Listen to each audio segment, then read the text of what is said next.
I really appreciate the opportunity to come here and talk about a subject that has become very important to me. And I don't know if they turned out the lights. I don't know. I know a lot of the people in the room, but just in case there's any confusion, beard and everything, I'm a dude, okay? And you might want to ask, why is a guy so obsessed with women's history? I may a little overboard, but yes, it's one of my main focuses of interest. Why? It's very simple reasons. Number one, when you see that 50% of the population gets about 2% of the attention from historians, it just doesn't sit well with me. If I have a chance to help shift that a little bit, I want to do what I can. The other reason is kind of a little more selfish reason, is I enjoy it. And let me tell you, exactly why. As a historian, it's really a kick to find something new. It's much more rewarding to find new stories that no one else knows about than rehashing the same subjects that everybody has already talked to death. And if you want to find new stuff, if you're looking for stories that haven't been told yet, this is where you go. There are so many wonderful, amazing, moving, glorious, tragic stories out there. And it's a very fertile field of endeavor. And I hope I might open some eyes here as to just how rich a field it is here in the Apostles in the Bayfield area. One other thing, of course, is somebody says, well, what right does a man have to talk about women's history? Somebody can say that. I don't have the perspective, full perspective. I've never given birth, But I've never been a lighthouse keeper either, and I talk about them all the time. And it's kind of a flippant answer, but what can I say? I do my best to report on what I find. And whether I do a good job or not, I'll leave you to be the judge today. So on that note, let me just talk about some of the challenges of pursuing women's history. Let's see if the slides here work. Yeah. Now this is not so much an Apostle Island story. It's more of a Bayfield / northern Wisconsin story. This gentleman over here is the Reverend James Peet, a fire and brimstone Methodist minister who spent about 2 years here in Bayfield in the town's very earliest days, mid to late 1850s, when it was just, coming together. And he stayed here for 2 years and then left in disgust because the people were so sinful and wouldn't listen to him. One of the things that absolutely infuriated him was one Sunday he went out and he saw people skating on the lake, profaning the Sabbath. Why do not people fear God? They're skating on the lake on a Sunday. This is kind of his sense of proportion, okay? He's down there in St. Paul. He's not getting along with his superiors down there, oddly enough, and he gets an invitation to come up north, first to Superior, and then eventually ends up in Bayfield. But, okay, so he leaves St. Paul, which is reasonably civilized then, to come up to Superior and then Bayfield, which are frontier towns, very much so at that time. And he takes off in the middle of February. He hires a guy with a sleigh to take him, and let's go back for a second there. Mrs. Peet there, Harriet Peet, take the pair up to Superior. And it takes 8 days hauling through the snow and the wilderness. I mean, there's no road there. It's a trail. That's all there is a trail. Long before there were railroads and everything. And he kept a diary, which is very convenient for us. And so, for instance, he writes, Saturday, February 16th, 1856. Started from our camp about 3 a.m. That's a hardship right there, man. Had our lunch on the banks of the Spruce River at 4 p.m., we upset our lead and were detained a half an hour. Mrs. Pete got wedged in between the load and a tree so that we had to cut the tree to get her out. She would have been crushed to death had the sleigh and horses gone 6 inches further. But she was extricated unhurt, for which we were thankful. Next day is a Sunday. They just sit there because it's the Sabbath. You're not going to travel on the Sabbath. So they sit there in the snow. He likes it. He says, today we remain in our camp to keep the Sabbath in the woods, over 30 miles from any other house. The day has passed very pleasantly in our camp. We have spent it by reading, prayer, singing, conversation, and we have to melt snow to get water for horses, etc. But there is a cheerfulness around our campfire. I like this camping out in the woods. I don't know whether Mrs. Pete liked it as much. She doesn't tell us, but the one thing we find out is 6 weeks after arriving in Superior, she gives birth to the couple's first child. All this time, she's bouncing on a sled through the snow. She's well into her 3rd trimester of pregnancy. He never mentions that once. Not once in his diary does he says, I was upset. I hope baby's okay. Nothing like that. He talks a lot about the bunions and stuff he has to deal with, but nothing whatsoever about his wife. And when the baby is born, this is what he writes in his diary. Yes, let me fold this over here. Okay, today, this a.m. at 7:75 we are presented with a new responsibility. A son, our firstborn. Oh Lord, may it become an ornament to the world, or rather a good Christian man, or else take it back again to thyself before it could grow up to sin and wretchedness. Proud papa right there, huh? Yeah, oh look, here's our baby boy. Boy, I hope he doesn't step out of line, but if he does, I hope he's dead. But the moral of the story is not, besides the fact that I don't like Mr. Pete, you see that, the women's end of the tale is totally overlooked.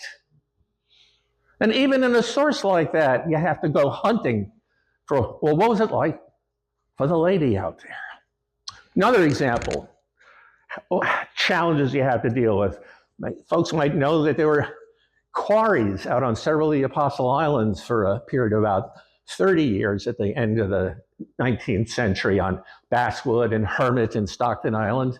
And at these quarries, they had small, short-lived villages where the workers lived with their families. And well, I'm going to tell you right off, guys, ladies and gentlemen, this is one of the saddest stories I know from the apostles, so be prepared. Christmas Eve, 1895, Mrs. McCrae, one of the quarry workers' wives, mother of 2 small children, gets together with 2 neighbors, and they walk across to Bayfield to buy Christmas presents for their kids. It's fine. On the way back, they get caught in a blizzard. Total whiteout conditions. They walk around in circles for hours. Finally, Mr. McCrae, Dan McCrae his name is, he gets worried. He finds someone to take care of the kids. He takes a lantern and walks out on the lake, walks all the way to Bayfield, no trace of him. Gets to Bayfield, he's hoping he'll find them there sitting out the storm. No, they left hours ago.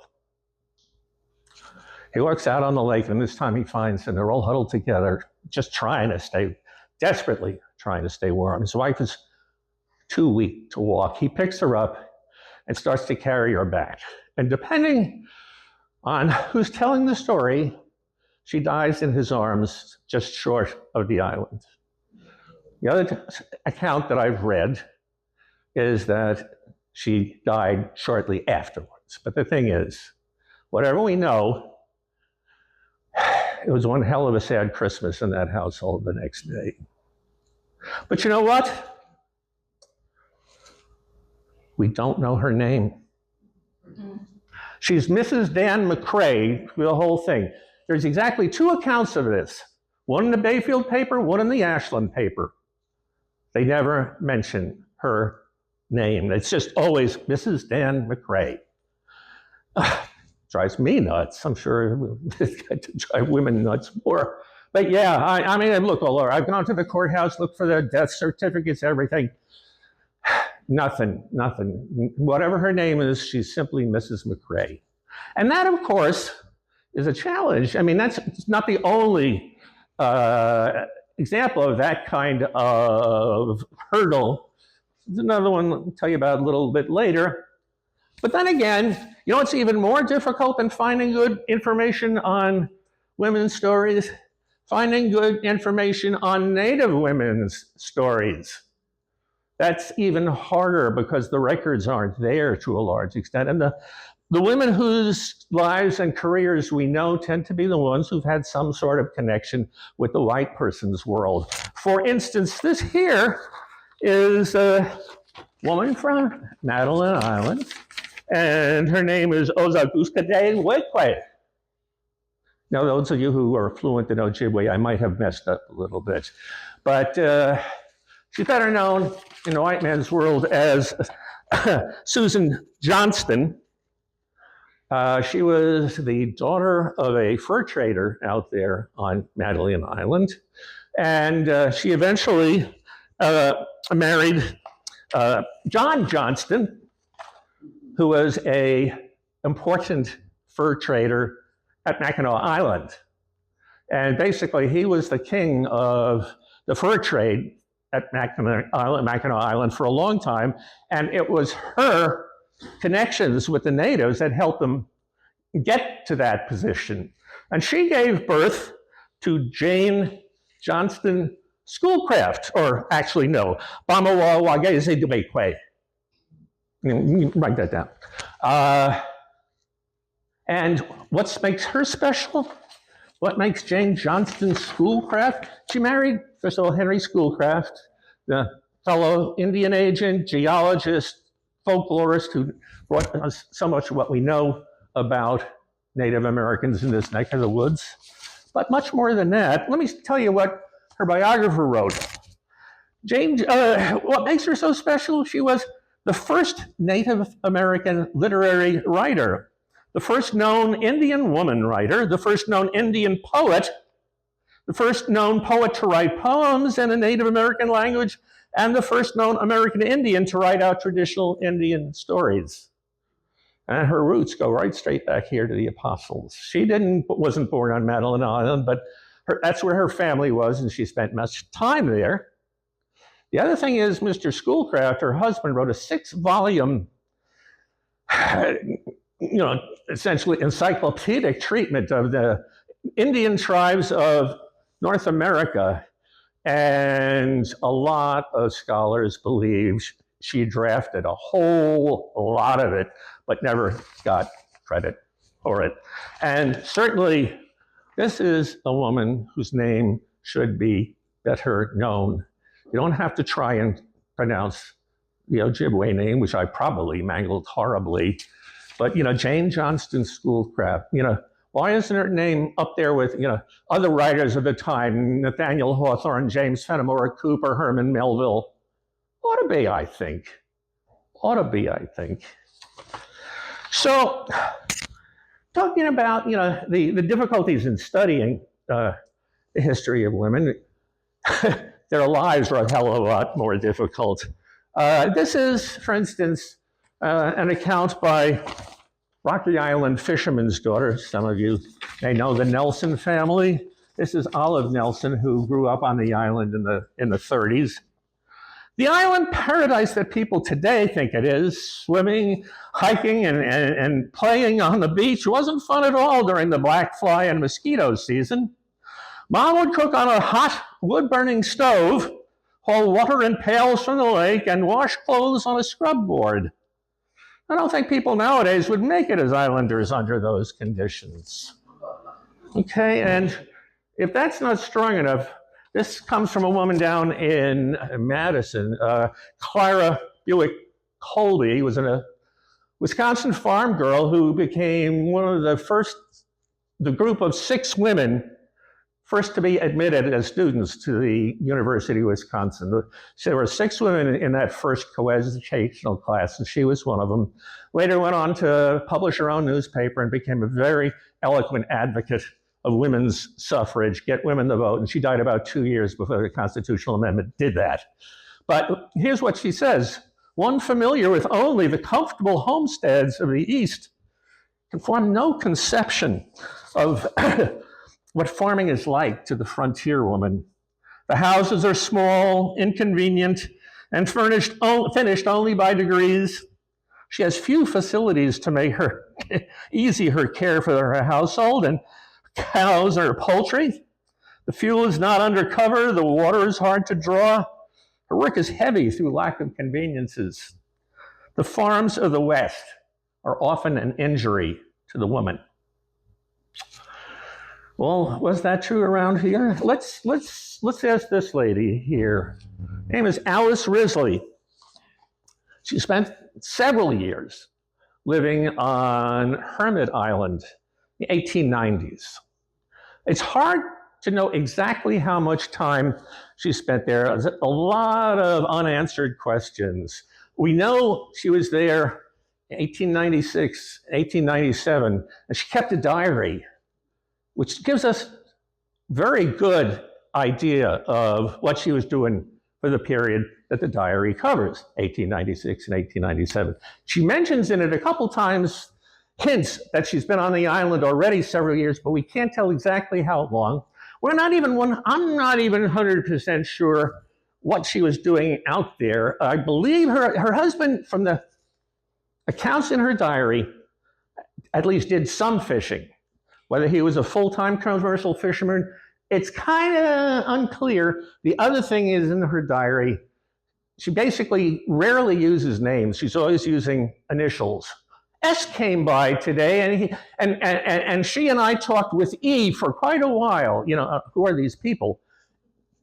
So I'm not sure how many people were out there, how large her family was, and so on. But at least we get pictures of her daily life, and it's a pretty vivid picture once you start reading through. And I'm just going to start and go around a year, pick out random samples. We're talking about January of 1896. January 11th, another stormy day.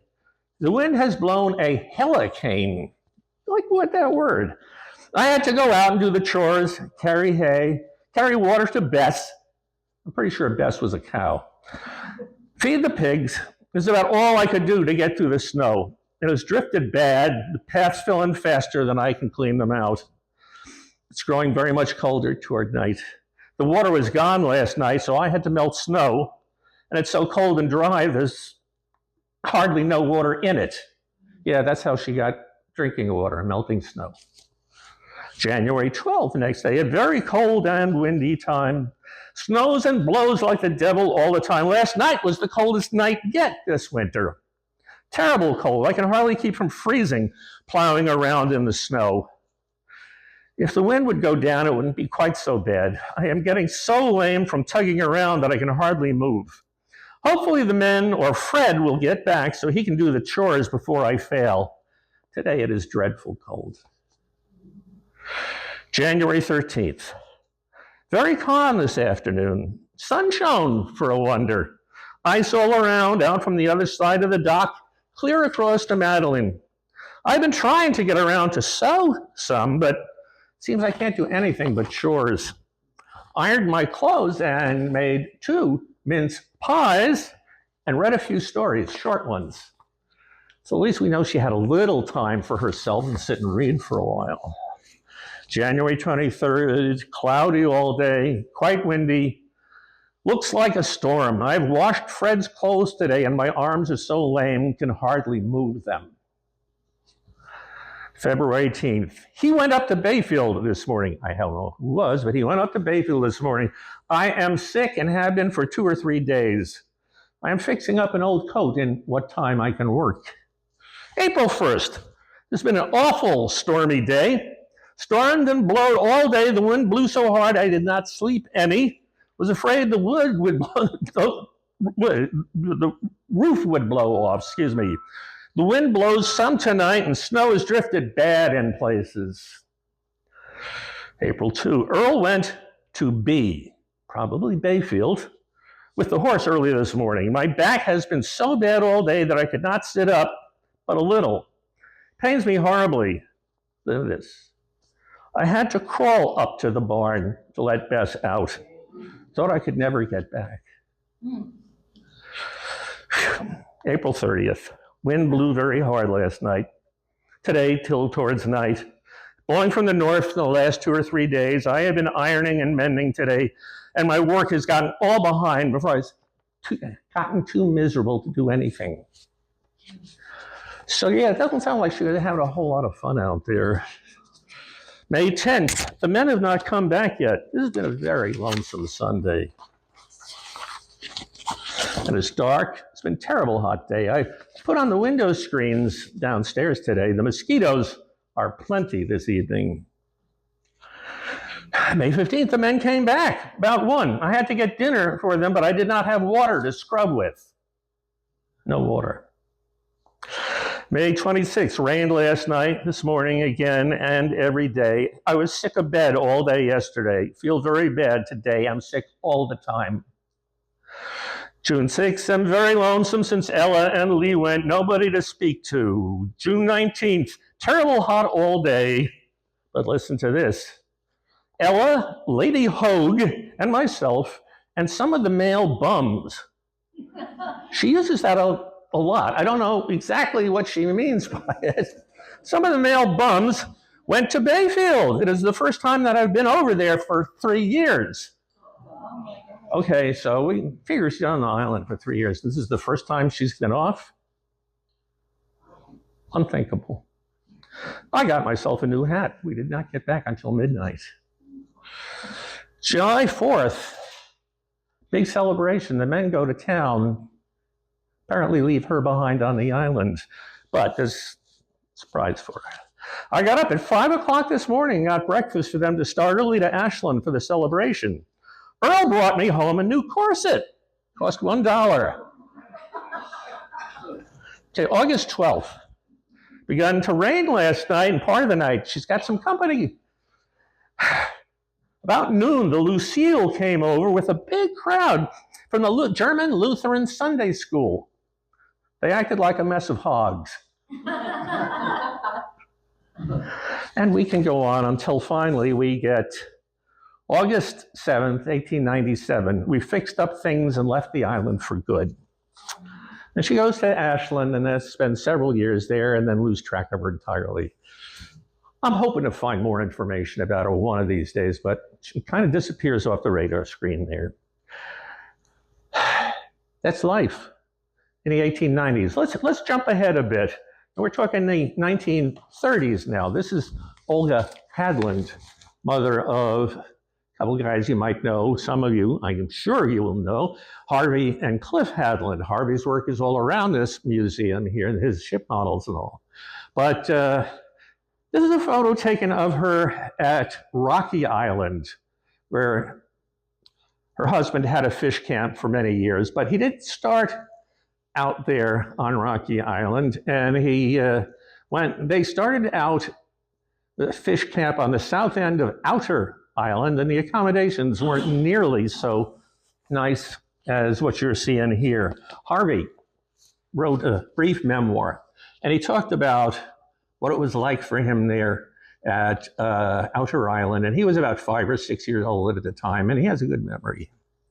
The camp area, the little logging camp that they've occupied.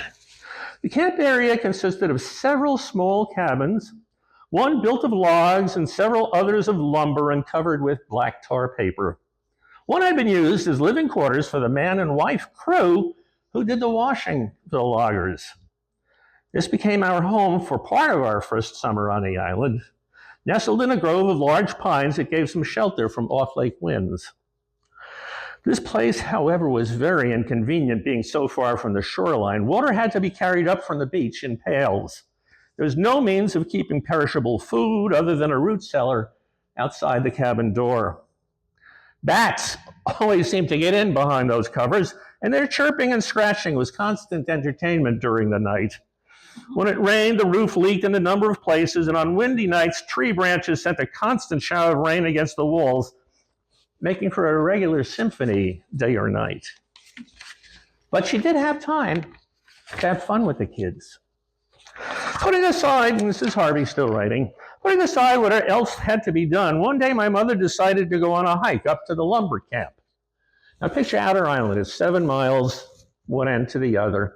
And there, in the old days, in a very brief period during the logging era, there was a narrow gauge railroad leading from the south end almost all the way up to the northern tip. It was pretty much right in the middle of the island, about 3 miles up the railroad tracks. And this is taking place in the mid-1930s, only about 5 or 6 years after the logging operation ceased business. So it's fairly freshly abandoned, and the tracks from the railroad still there. Putting aside whatever else had to be done, one day my mother decided to go on a hike up to the lumber camp. Mother prepared a picnic lunch, and we set out up the track with myself and brother Clifford being pushed along on the double-axle hand car. Along the way, there were several trestles to cross, and the grade was slightly uphill. Arriving at the camp, it was time for lunch, and the first thing I can remember seeing were 2 locomotives sitting on a siding. There were a number of large buildings, a bunkhouse, a blacksmith shop, machine shed, cookhouse, and dining hall. Many of the roofs were caved, windows broken, and doors open to the elements. A lot of discarded and broken equipment lay scattered around, and in the center of an open space was a pitcher pump mounted on a well pipe, possibly the only source of water for the entire camp. As I remember it, the return trip was downhill and went much faster. So yeah, I mean, just again, a quick little glimpse into 1 year of this woman's life. How were things in another 20 years later? Let's move into the 1950s. We're over on Basswood Island, the home of Robert and Rosalind Harrison and their children. Bob Harrison was a Navy pilot during the Second World War, and he's told people that every night I'd lie there and put myself to sleep thinking of buying one of the Apostle Islands and setting up a logging operation there. That's okay. Some people are doing a billion millionaires and things, but this is his dream. And he bought Basswood Island, almost all of it, a couple acres he couldn't get to. And he set up a logging operation and also a hunting camp for deer season, brought tourists over to hunt. And his secret weapon in doing all this was he was a pilot and he had his own private light plane, which made life a lot easier for getting over and back and taking care of things. And here is another photo of the family a few years later when they're living on the mainland. That's Rosalind over there, and 1, 2, 3, 4, 5 of her kids. She ended up having 6, I think, 2, 3, or is that 1, 2, 3, 4, 5 of them. She had one more later. And the way I have figured it out, 3 of those kids were with her and her husband in that little tar paper shack out on the island. Well, they made a go of it for a couple of years, but a couple of real disasters befell them. Hunting season one year, one of the downstate tourist hunters fell off the dock and drowned. That was a huge blow. And then that winter, he's out there with his plane and he's coming into land on the ice. He misjudged and the plane went through the ice. He got out okay, but the plane was a total loss. And they just couldn't recoup that loss. So they eventually moved to the mainland, lived over Grunkies for a while, then moved away from the area. See the older boy, I'm seeing this kid here, right here, boy number 2. Ron Harrison, I've gotten to know him. Heck of a nice guy. He a school teacher down in Boulder Junction, and also a small-time club musician. He plays guitar and things, and just is kind of a semi-pro. Heck of a nice guy. And as far as I know, let me put it this way, Rosalind Harrison here may be the last woman to raise a family for any significant amount of time on one of the islands, setting Madeline aside. Either Rosalind here or Elaine Jaskowiak here. Elaine Jaskowiak with her mother Myrtle Iverson and her son Gary. They were on Outer Island at just about the same time. They are not at the old logging camp that Harvey and his mother and brother went to. They're at the much more recent logging camp, which was known as the Lullaby Camp because it was owned by a company that made juvenile furniture, cribs and cradles and things. And her husband was a logger, as was her father. So the two women just came along with them. They said, we're a unit. They weren't the cooks or anything. They helped around, but no, they were just families there out at the logging camp. And I got to be good friends with this guy here, Gary. He's another musician. He was a pro, not a semi-pro. Anybody remember the band from Ashland, Badge? Yeah, he was the original keyboard player for Badge. And then he went semi-big time. He ended up playing in a lot of touring bands that were usually support acts to something like the Grassroots or something, on these oldies tours. He would be part of one of the opening acts. But heck of a nice guy, and he passed away last year. It's a real shame. So anyway, one of those two women was the last one to raise a family on the island, and both their sons are absolutely no help at all. Yeah, I don't know, I was around 3 or 4, I guess. It was sometime in the 50s, and I'm saying, you were 3 years old. Why don't you remember the date? No. Both of them left sometime in the early 1950s. So we'll call it a draw between those. Talked a lot about fishing camps, talked, about quarries, logging camps. Famous thing, though. What's the famous thing about the apostles? The lighthouses, of course. All right, now, there's lots to be said about the women's lot at the lighthouses. Must be really romantic, huh? In 1930, 31, I forget the exact date, a reporter from the Detroit News, a woman who's a very interesting story herself. She was a Native American from a small little town in Upper Michigan, became a fairly well-known journalist in Detroit, Stella Champney. She came, spent a week on the lighthouse tender, dropping keepers off at the beginning of the season to open up the lighthouses. She got a real eye-opening. And then she came on back to that was over. She looked up a couple of keepers' wives to interview. This is all going to go, quote, in the woman's section, along with fashion and recipes and things. And she got to a lady named Cecilia McLean, whose husband had been keeper at Outer Island for a while and Raspberry Island for a while. He was retired now, but he had spent many years at the lighthouses. And old Stella asked Mrs. McLean, what was it like? What did you think about lighthouses? I hate lighthouses. They're so lonely. Going from one island to another out in the Apostles group isn't much fun, especially when you have to go in a small boat and maybe get caught in a storm. On the islands, we always had to keep up 2 homes. There's women and children who have to be off the islands October 15th. And when you have 2 homes to maintain, something has to be slighted. We slighted necessities. Luxuries, we had none of them. We gave up the things that we needed. When a woman marries a lighthouse keeper, she gives up everything else in the world. If I had my life to live over again, it would not be in lighthouses.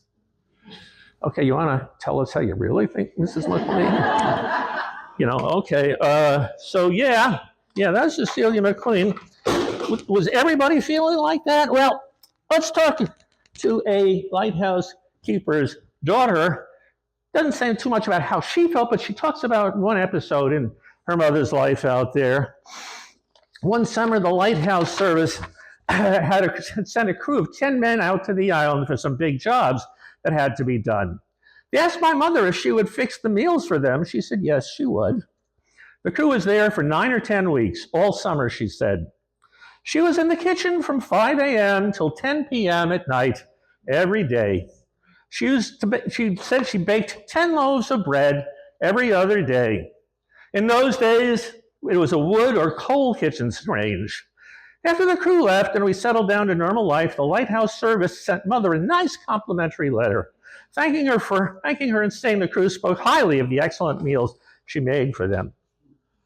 Doesn't say anything about whether they were paid her anything or not. I think it's about 50% chance maybe they did. But it's also a very good chance that they're still, well, you know, she's the keeper's wife. She does this sort of thing. That's her job. And to a large extent, of course, the lighthouse service treated women as unpaid labor. Keepers' wives were supposed to help maintain the lighthouse. Did they get paid for that? Almost never. Almost never. I often get asked, were there any lady lighthouse keepers? And my answer has to be, well, sort of. You know, a typical lighthouse has a keeper and he's in charge. Assistant keeper, maybe 2 assistant keepers. And we find we had 5 women who were officially appointed assistant keeper. They were to their husbands, husband and wife team. The very first lighthouse in the Apostles, Michigan Island Lighthouse here, the very first year it was open, had a husband and wife situation. John and Mary Halloran. They paid him $350 a year as keeper. They paid her $250 a year as assistant keeper. That wasn't too bad a deal, really. Well, Michigan Island Lighthouse closed down after that first year because they messed up and they put the lighthouse on the wrong island and things like that happened. It's another whole story. But about 15 years later, a couple more lighthouses been built, and there was another handful of women who were paid as assistants to their husband. We have Helen Pendergast at Michigan Island here, 1872 through 74. We have Anna Maria Larson at Raspberry Island. She spent 12 years out there. And one of the things that's interesting in all the correspondence that mentions her name, it's always A.M. Larson. And I've seen it one place where somebody makes the mistake. They said, and Mr. A.M. Larson. Were they deliberately trying to obfuscate, her sex? Or was it just, oh no, just her initials? I think they were trying to keep the fact that she was a lady quiet as they possibly could. Don't want to attract too much attention. And here we have this lady here, Matilda Rumrill, the only one we had any sort of picture of. Not a very good picture. This is an artist rendition. Interesting story there. She was assistant to her husband for 8 years, 1874 to 1882. And in 1882, the lighthouse service abolished her position.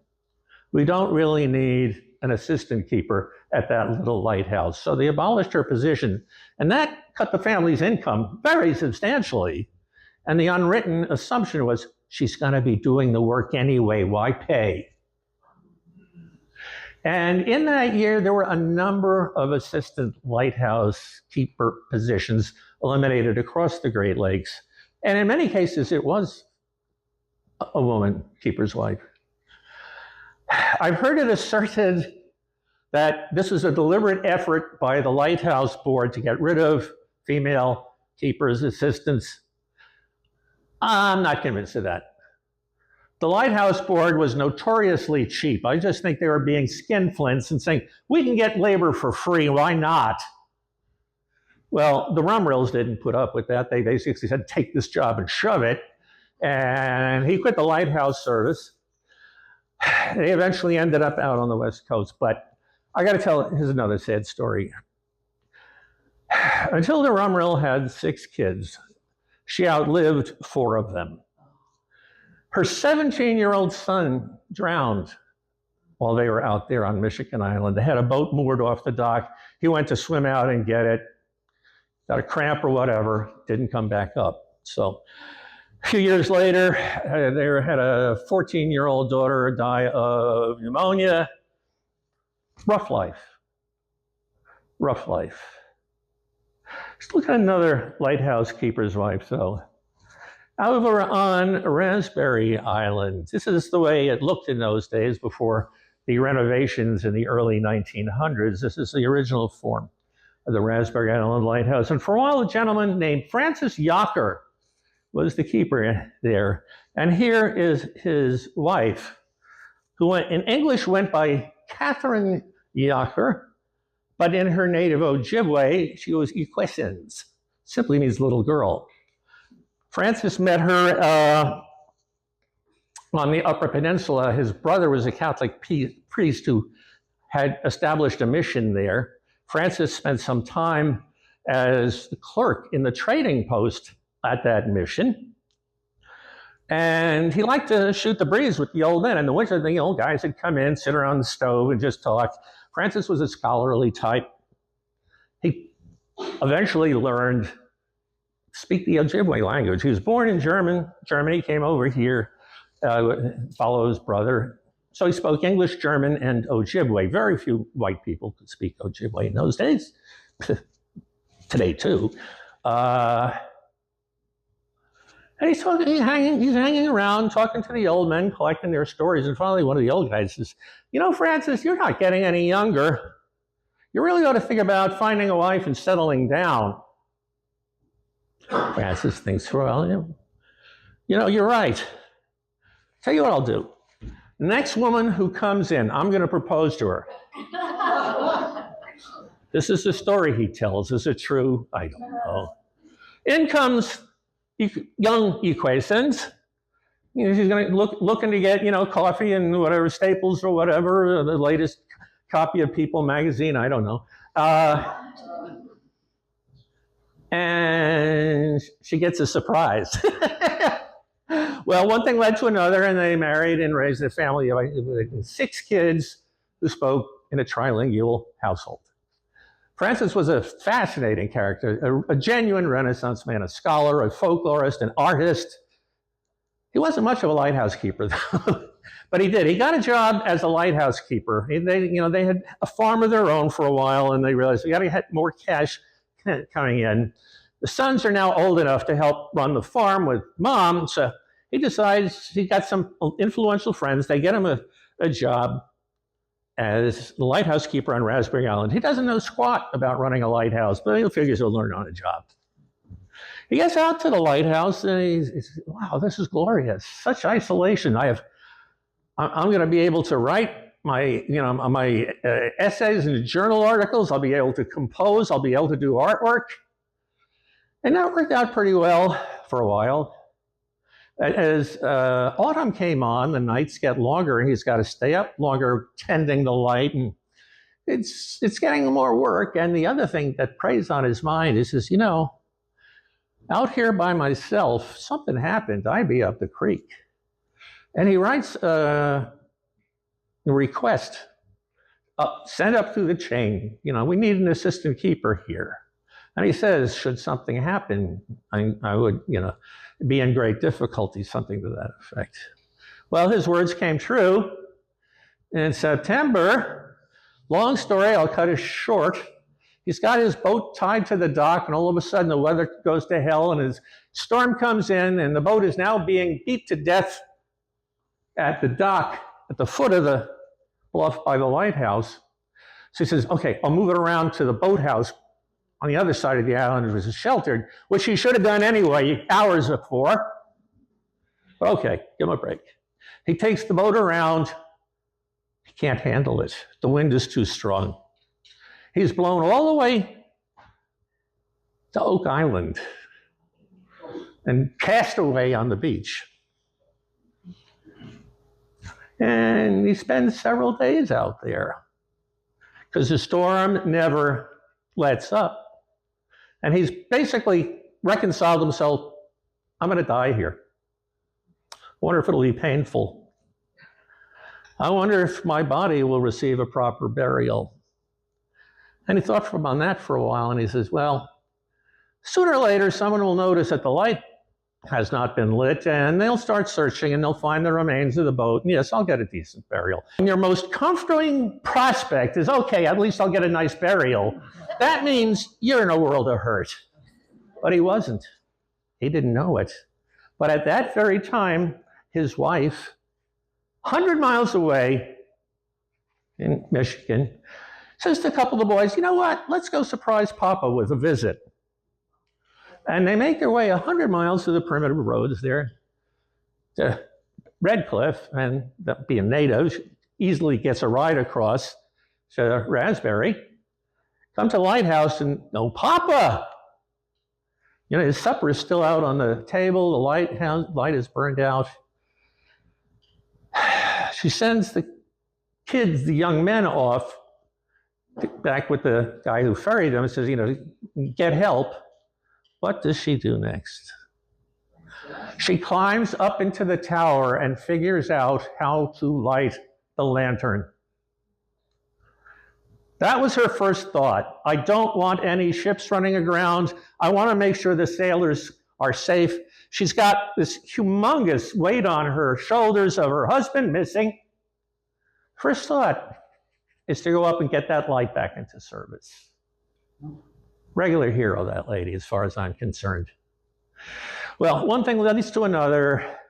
Francis gets rescued. Captain of the ship, meanwhile, has gone by while the light was out. He sends a note back down. He sends a complaint letter all the way to Washington about the lighthouse keeper on Raspberry Island must be drunk or something on the night of such and such. I went by and there was no light in the lantern. Word comes back to chain. Explain yourself. Frank says, hey, remember how I said if I got in trouble, there was no help for me? Well, guess what? So yeah, next year they established an assistant position. But equations and her spur-of-the-moment decision saved him bacon. And she, as they say, proved herself truly heroic by saying, whatever else, I got to get that lamp going. But I'm saying, I'm going to guess she never let Francis forget about this. At least I hope not. She's another heroic lighthouse keeper's wife in her own way. This is Cecilia Bergen. Her husband was the first keeper of the Ashland Breakwater Light, which we can see here in the distance. Ashland Breakwater Light is a kind of different situation from all the others because the lighthouse, it was built fairly recently in the scheme of things, very late in the scheme of things, really, in 1917, and it was powered by electricity. Lighthouse Keeper's house was on the mainland, not out at the end of the breakwater, and basically all you had to do was go down and flip a switch to turn the light on. It's a little more complicated than that, but that's basically what it was. No climbing up to the top of a tower with a jug full of oil and trimming the wick and stuff. Modern. That's great. 1922, 6 years, lighthouse is 6 years old. Keeper Bergen has been there 6 years. He drops dead of a heart attack. His wife telegraphed the lighthouse service. Keeper Bergen died at such and such hospital in Ashland. His family will maintain the lighthouse until replacement arrives. And Mrs. Bergen, who, by the way, here is a Bad River tribal member, another native lady who doesn't get recognized. That's what she did for several weeks until a replacement came by, and they kicked her out of the lighthouse quarters and said, okay, thanks, go find another place to live.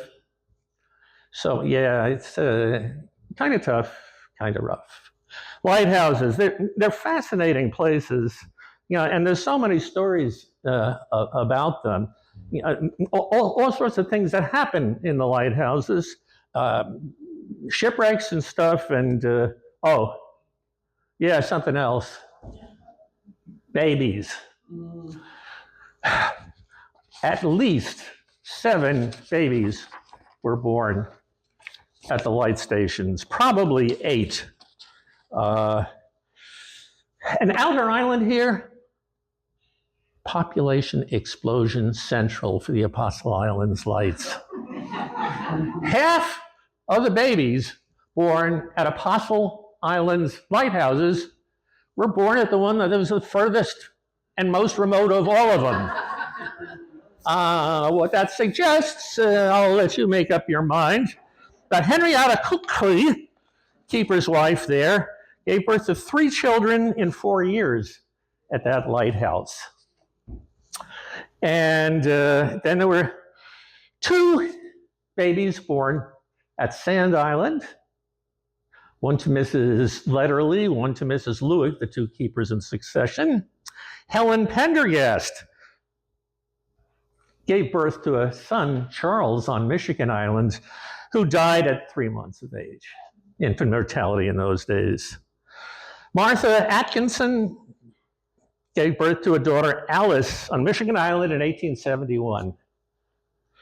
At the end of the season, Mr. and Mrs. Atkinson and their 2 little children are coming off for the season in a small boat, and the lake just goes crazy. They ended up throwing most of their belongings overboard, including a kitchen stove that they brought along, which I'm not sure was the smartest move to begin with. But anyhow, they made it to safety, and that was the end. He said, I'm not going to work the lighthouses anymore, or maybe his wife told him that, I don't know, but that was the end of lighthouse career. But and there was one other child, was born, well, the one that I mentioned, Helen Pendergast's child. The son died at the age of 3 months in August. Suggests that he was born on the island. Can't prove it, but suggests it. But then again, there's another lady who deserves a real medal. This is a woman named Harriet Justice, a fisherman's wife. She is the mother of 12 and maybe 14 children. Sources disagree. 2 of the kids were born on Sand Island. Her family were among the very earliest residents of Sand Island. And there's a bay on Sand Island that's named after that family. It's called Justice Bay. And that's because of the family that lived there. And it was passed down that 3rd child was born on Otter Island, which always sounded odd to me because there really wasn't much on Otter Island for a family to be doing there. And then you look at the lighthouse keeper's name log on Outer Island, and that's where the kid was born. Apparently people looked at the family Bible, saw Outer and read it as Otter, and that's how the mistake got perpetuated for a while. The story with her is she was out at the lighthouse to serve as nurse and helper to Mrs. Cooley, who had just given birth, the one who had the 3 kids. Mrs. Justice is out there as her helper. Well, it turns out that Mrs. Justice is just as far along in her pregnancy as Mrs. Cooley was. And a month or so after Mrs. Cooley gives birth, so does Mrs. Justice. This is in January. And you look back in the logs, and there's a couple things that you're seeing that begin to make sense. The keeper, 2 weeks before that, the keeper attempted to take Mrs. Justice off the island and to her home at La Pointe, but the ice wasn't strong enough and they had to turn back. And then you find out what happened 2 weeks later. Oh, he was trying to get her home to give birth. Couldn't do it. So gives birth to a daughter, and 10 days later, I guess they figured the kid was, strong enough to travel now. They wrapped the baby up in a blanket and covered them all, very snugly, and got the mother and baby, 10-day-old baby, on a dog sled, 30 miles over the ice to a point. And that's quite a start in the world for little Teresa, I'd say. So let's see how much time. Well, I think I have time for 3 more stories, I think. Talking about lighthouse keepers and wives, let's talk about Sand Island keeper's wife, some of you may know of, Emmanuel Luick, wife of lighthouse keeper Emmanuel Luick, Sand Island. Ella married Emmanuel when he was 27 and she was 16. She grew up in Providence, Rhode Island, and Emmanuel was there over the winter when the lighthouse was closed and he was out of work. What he was doing all the way in Providence, Rhode Island, dating teenagers, I'm not really sure. But they married. I can totally figure what's in her mind. Look at this handsome guy. He's telling me I'm going to live in a lighthouse on the world's biggest lake. And oh my God, and the little romance beats the hell out of sitting at home with your mom and your annoying brothers and sisters, right? Yeah, well, about that. Lighthouse life can pall pretty quickly. And we find that out because Ella basically used the lighthouse daily logbook as a personal diary. Lighthouse keepers had to keep a daily log of activities. Emmanuel was quite happy to let his wife do the paperwork. And so for 2 or 3 years, around the turn of the 20th century, we get an excellent day-to-day account of daily life at the lighthouse. And we also get a pretty close look at their marriage falling apart. Yeah, but she was the kind of person today, she would be all over Instagram, Facebook.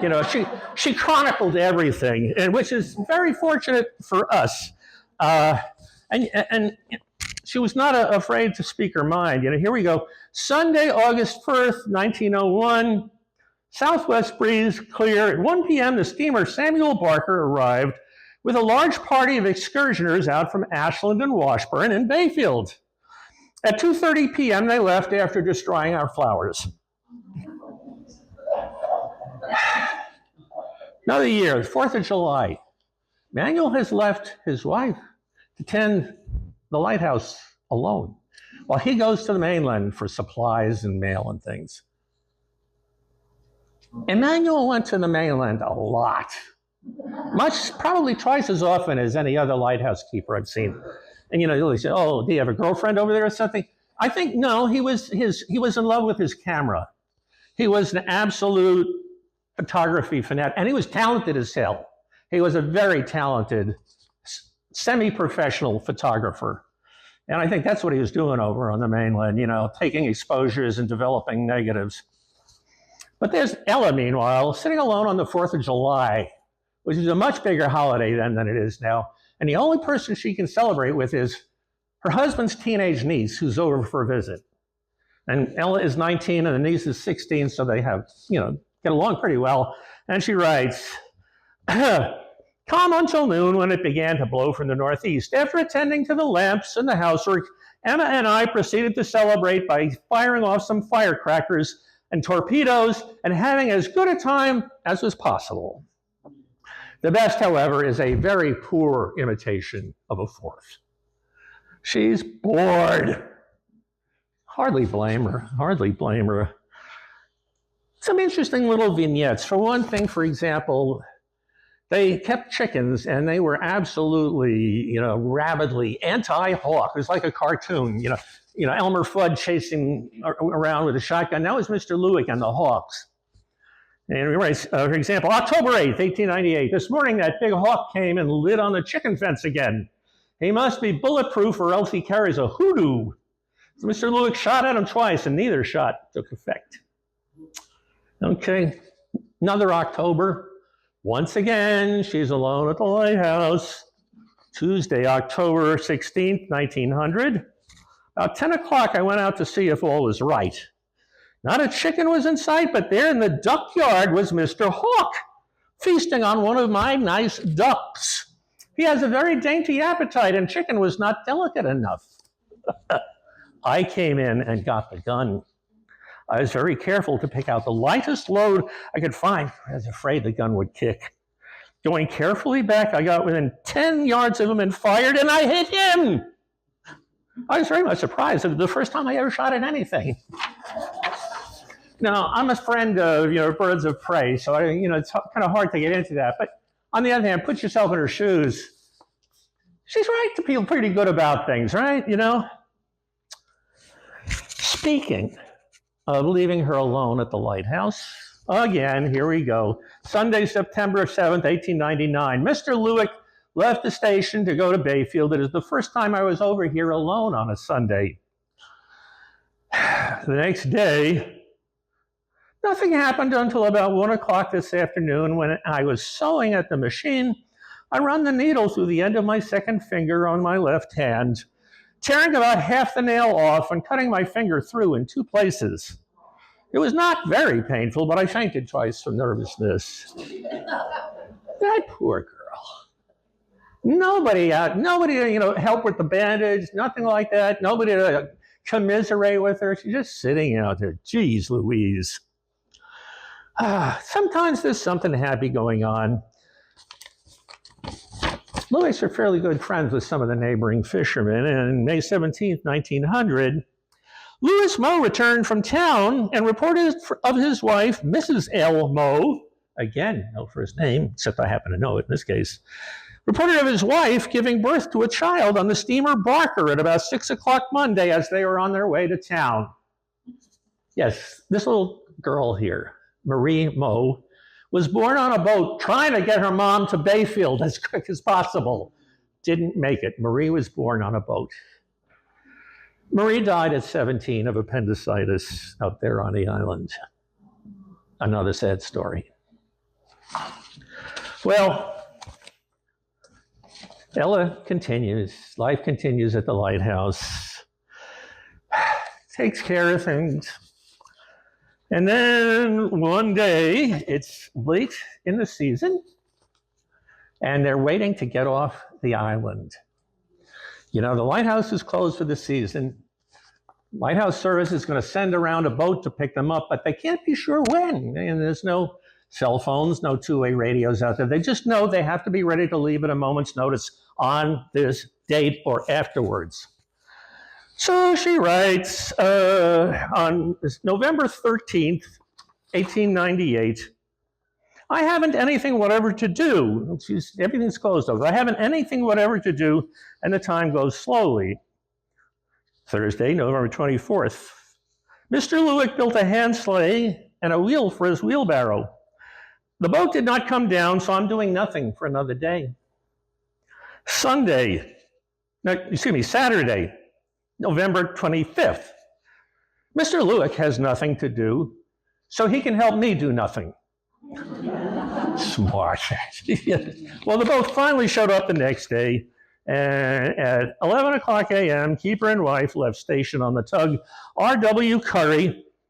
From here, the tug went to Raspberry Island, and then to Devil's Island, thence to Outer Island, thence to Bayfield, arriving there about midnight.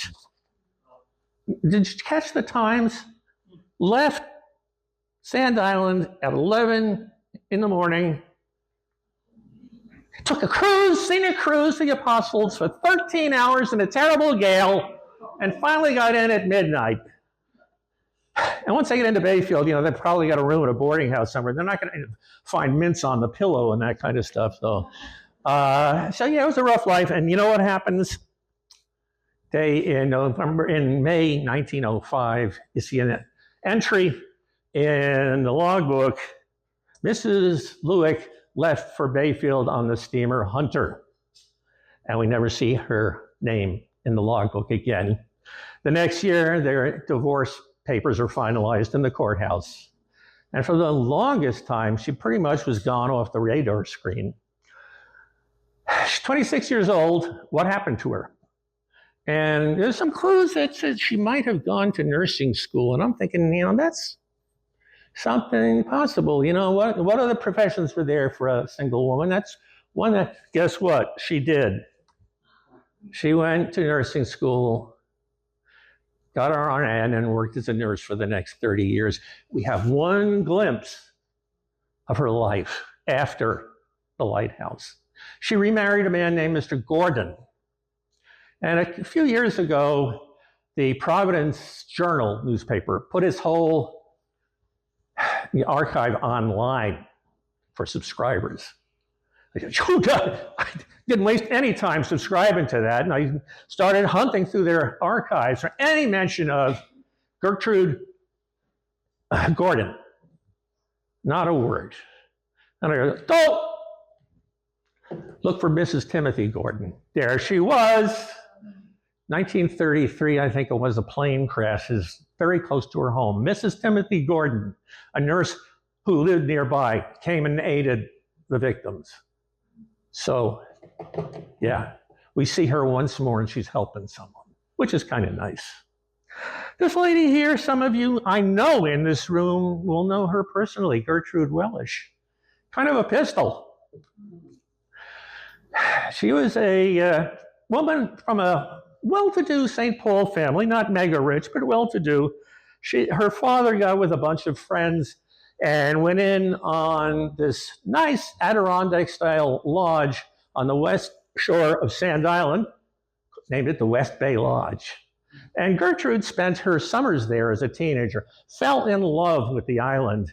And then when she was 22 years old, her father sells out his share of the club, and she has no connection to the island anymore. She was not going to put up with that, though.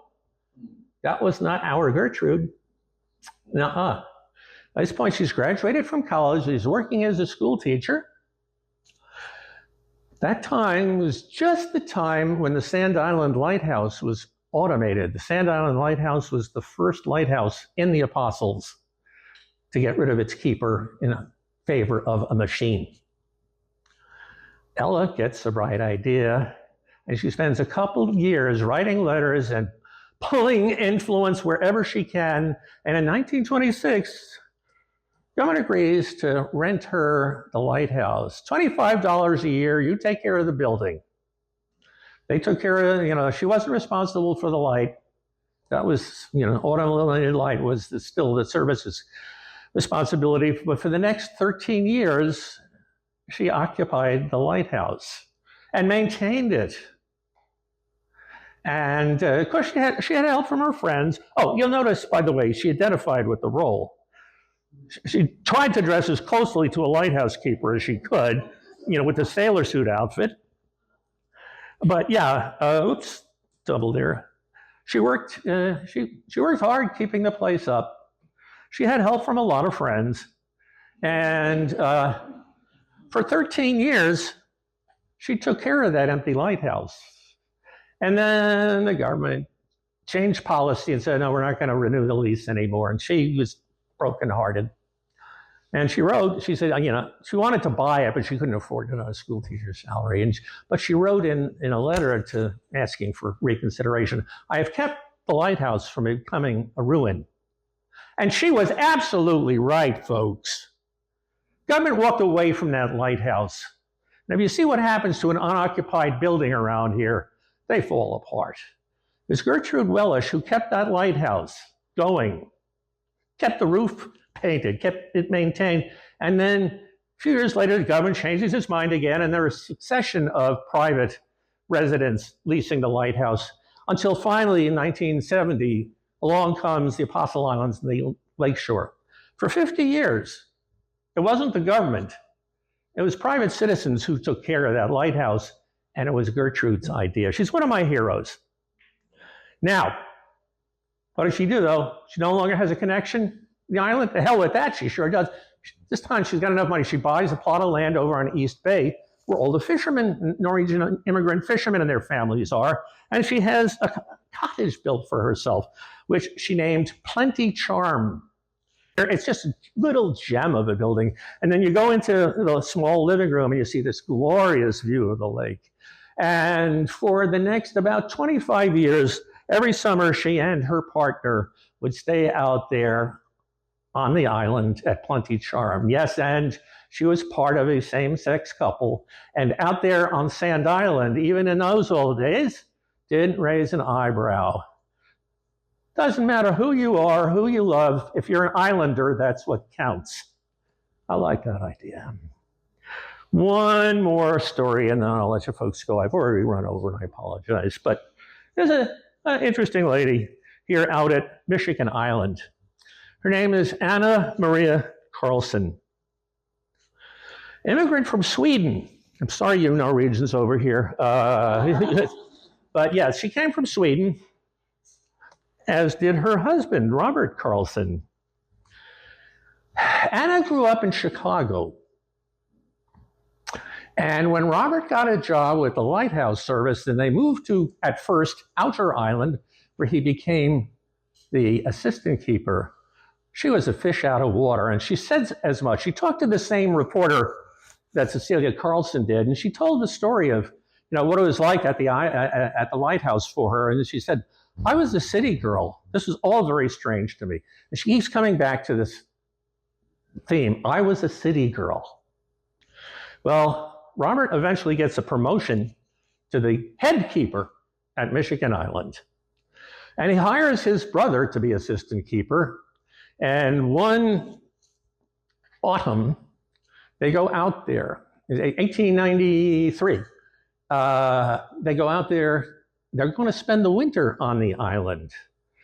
Probably they knew what happened to that other family who nearly lost everything coming off in the autumn.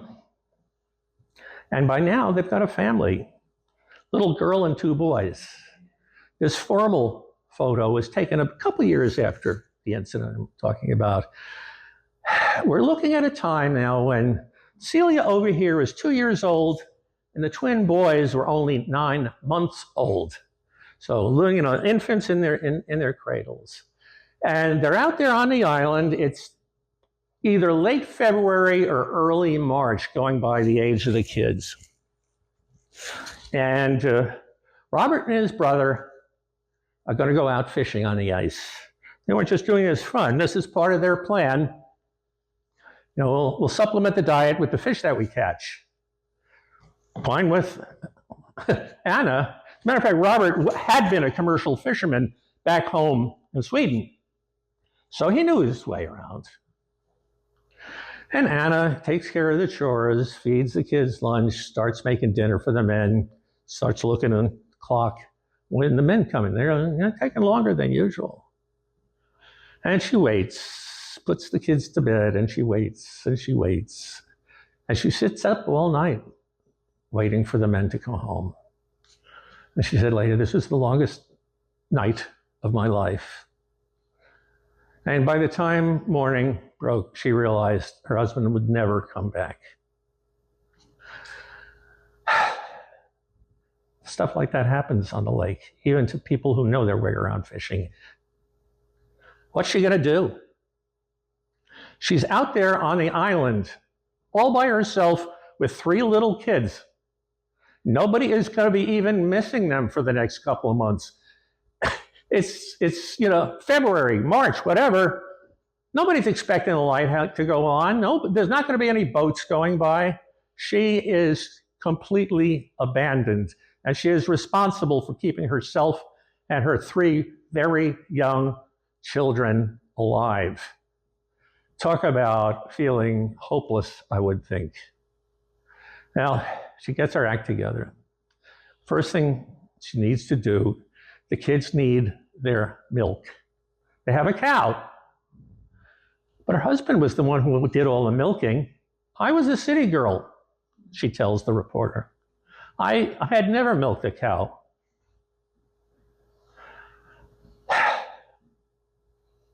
She summons up her nerve, walks to the barn, and there is the cow, and it's huge. Oh my gosh. Cow kind of gives a little kick and she runs. But the kids need their milk. She ends up in the woodshed, and there is an axe. She finally figures out what to do. And she takes the axe and kind of comes up quietly to the cow on the outside of the stall. And she takes the axe and cuts a hole in the side of the stall and milks the cow through the hole. Now, folks, we're all laughing at it because it's a hilarious image. But you know what? I think that is probably the single greatest moment of heroism in the history of the islands. Here is someone who is absolutely terrified, but she finds a way to overcome her fears and does something she needs to do to keep her children alive. Another day passes. She says, by this point, I was walking around as if in a dream. At one point, she looks and the kids are all napping, so she puts on her coat, goes down to the lake. This is all that she sees, ice everywhere. And how I hated that lake that had stolen my husband from me. She makes her way back up the lighthouse, gets on with making supper for the kids. Out of nowhere, her husband comes up. Anna, I'm home. The ice floe, the chunk of ice that he and his brother were on had broken loose. And they took kind of like a 2-day tour of Lake Superior on this chunk of ice. Talk about despair. He was sure, he said later, I was afraid my wife might have killed herself and the children. Well, she makes it, he makes it back. Well, how? Eventually, the ice floe fetched up on Madeline Island. There was no boat or anything, but they walked up and down the beach, found a beat-up old boat, and Robert, being a skilled boatman, as was his brother, they patched it up as best they could, pushed it over the ice as far as they could, paddled it with some boards, got back, and then Anna tells the reporter, we never tried to stay at the lighthouse during the winter after that. So, ladies and gentlemen, the sun came out that day for Anna and Robert Carlson. There's so many other stories I could tell, but I've already ran over time. Folks, if nothing else I can tell you, there's a lot of women out there whose stories are yet to be told. See what you can do to find them. Thank you.